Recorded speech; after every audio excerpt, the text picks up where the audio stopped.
I was out on the street after being disowned by the extended family for making guns and being a rebel, as you said. And this Catholic nun was looking for directions to the school. And she insisted that I walk with her to the school. And, she was amazed by my command of English. And so because of the McNamara's, I'd started to, speak fluent English. And then she was, curious about why I was out of school. And at the end of the conversation and at the end of, our journey to the school, which took barely 15 minutes, she had decided that I was going to go back to school, and she had decided that I was going to get a job as a gardener and do anything to earn money. And this person taught me the responsibility of, taking care of my life and owning my own life. But more importantly, this was the person who was the first to tell me that I was good at anything, and I needed to repay her trust. Initially, I went back to school because I just needed to repay her trust. And as the years went on, I suddenly realized that this thing called education was the one thing that was going to free me from this rural area, free me from this hell. But most importantly, that education was the one thing that nobody, not my father, not the people who abused me, not anyone could take away from me. McIntosh, it's what I also find very interesting about that is that it was at that point that you finally found a role model in the form of a teacher. We've had such interesting people on the show, McIntosh, and every time we talk to people who have achieved so much, even people who are, they talk about motivational speakers or whatever, they always speak about the importance of role models. And up until that point, you didn't have any role models. For the first few years, you didn't know why you were there in that area. It was only 6 years after that that you found out that your mother had been killed. And you really, the only experience you had very often with adults was abuse. Teachers were abusing you. They were hitting you continually. And then all of a sudden, you found a role model in your biology teacher. I want to just know, what kind of impact does it have on a young child, on a young adult, really, I'll say, because you were a teenager then, to have all of a sudden a teacher who you wanted to, who you saw as a role model, who you wanted to be like. What was it like for you, and how important do you think it is for our youth? Mr. Carter didn't have to say anything to me for me to be fascinated by him and to want to be like him. Mm-hmm. He earned respect, but one of the most important things he did was he instilled a sense of competition and achievement at the school, in that he wanted us to compete in tests. And I suddenly realized that I just wanted to be nowhere else but at the top. But, one thing about Mr. Carter is he never drank, he never smoked, and he had a family, and a family that I'd always dreamed of. Mm. And for me, I suddenly saw that this life that I had was the one thing that I didn't want. And this life that Mr. Kati had, and this man who earned respect, and this man who instilled competition, was the one person that I wanted to be like. And you know what? For a person who's growing up as a youth, there's a very thin line between finding a role model and following the rest of the crowd, because most of the people, were unemployed, and it was people who drank every day just to feel better. And so there was a thin line between me becoming like those people and suddenly finding this role model. And so it was another life-changing moment for me, and it was great that I could find this person. And for a young person who's still vulnerable and who still doesn't know which way to go, I think it's very, very important to find a Mr. Kati for yourself. Mm. It is important to find a Mr. Kati. It's hoping that a teacher like that or a person like that would emerge.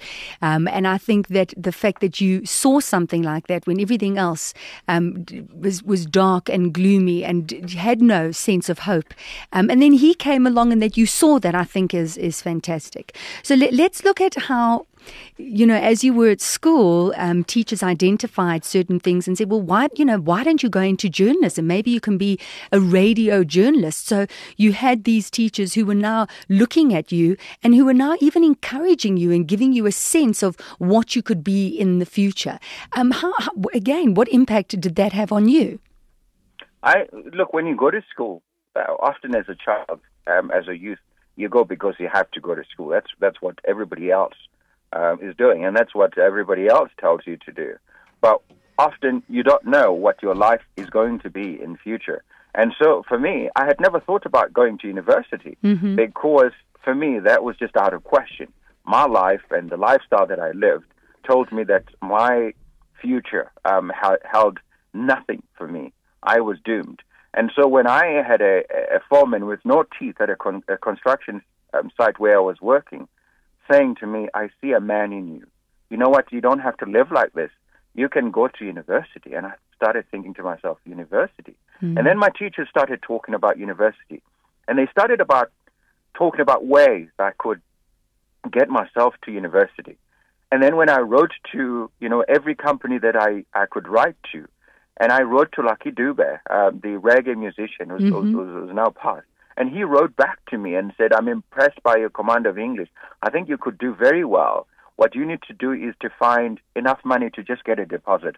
I think somebody will recognize you and give you money. And so it was so important for me to find people who could guide me, my teachers, and those perfect strangers like Lucky Dube. Those are the people who guided me, who showed me that there was life outside of this village that I lived in, that I could go to university and that I could make something of my life. And of course, McIntosh, we follow you on this journey and the struggles, when you were accepted at the Technikon, you were, and then you weren't, and then you were again. The how difficult it was for you raising the funds, transport, and how you overcame all of that. And I'm not going to go into much detail about that, but it was a great lesson, I think, definitely for me reading it. I'm sure for everyone reading that, how important education, you said it earlier, how you knew that education was going to be the step for being able to realize your dreams and to move away from the poverty and that rural life that you didn't want.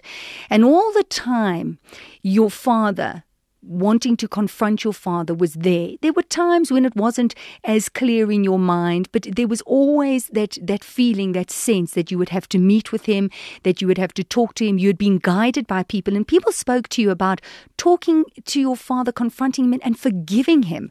And I found that so... I was very curious about that because everything had been taken away from you and there had been so much anger which you had worked through. Did you, when you did finally meet your father, I want to know, where was that anger? You had told yourself that you wanted to meet him to forgive him. What happened to that anger? I think the anger dissipated when I decided to forgive about just over a decade before I met him. Something happened when I decided that I was going to work towards forgiving my father. When I eventually told myself that, I will forgive my father. I forgive my father. What happened to me was that I realized that I started to live. And I realized that when I was angry, hated my father, was consumed by revenge, I had simply drifted. I hadn't lived. And so for me to live was so good, was so important, that when I eventually met him, I realized that I needed to continue to live no matter what. Whether or not I was disappointed, I needed to continue to live. So when my father greatly and deeply disappointed me and brought all the pain back, I was able to hold myself and to move forward because I wanted to continue living. I didn't want to go back to a situation where I simply drifted and existed. I just wonder how many people who are listening right now are holding on to so much anger about things that have happened in the past, things that have happened to them. And if they have been able to let go of that anger, if they've been able to forgive, and the kind of freedom, the sense of being light once you have been able to do that. But I don't think it's an easy thing to do, McIntosh. No, couldn't have been easy.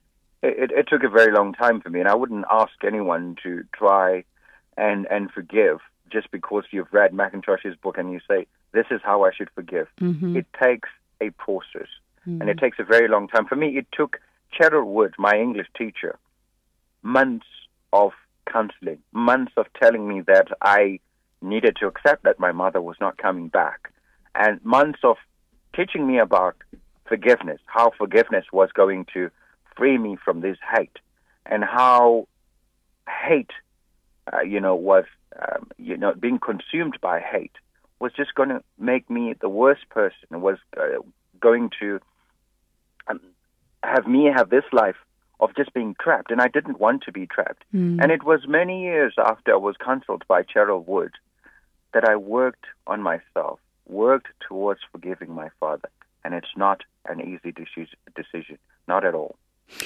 God has played a very important role in your life. You are a religious man. You pray to God at all times of your life, times of difficulty. You thanked God all times throughout your life as well. You were brought up a Catholic boy. Throughout the book, there is that sense of God being with you. Throughout the book, you also talk about your visualization. You so desperately wanted to be out of that state of your life, to be educated, and you talk very clearly about how you visualized. And these are principles, these are guiding principles that people talk about all the time. And yet it was something that was just within you, McIntosh. What I'm asking you is this: with your background, with what you had to endure, with your abuse, your loss, the mourning that you had to deal with, the absolute poverty, what was it that got you to push ahead and make you what you are today? Was it your relationship with God, your ability to look ahead and visualize what you wanted? It was a number of things. I mean, it was realizing that I could not live like that for the rest of my life. It was the people, the angels and the strangers that came to my rescue and saw something in me and trusted me. But most importantly, I look back and realize that God was there every step of the way. And you know that even when I stopped going to church because other kids teased me because of the one pair of jeans that I wore every Sunday, even after that, I put together this, 1 or 2 line prayer where I always, in the difficult times, said, Lord, lead me. I will follow you. I don't know where I'm headed. Only you, my Lord, know where I'm headed. And so every step of the way, I felt that God was watching over me. And that he was leading me. I didn't know where I was headed like I always told him. But I knew that everywhere I went, it was God who led me there. And my belief in God, I think, sort of got me where I wanted to be. I mean, I still say that prayer. And in difficult times, I still say, Lord, I don't know where I'm headed. Lead me. I will follow you, and I still do so to this day. My life is very different from what I was. I feel privileged, but I feel privileged because God led me to this life of privilege. Did you ever felt that God had let you down? You do. I mean, you do at some points question your faith in God when you feel that you've reached the finishing line. When I got to sit on that desk with those kids at the Technikon, and then the problems started to happen all over again, and I had to drop out, you start to think, God, where are you leading me?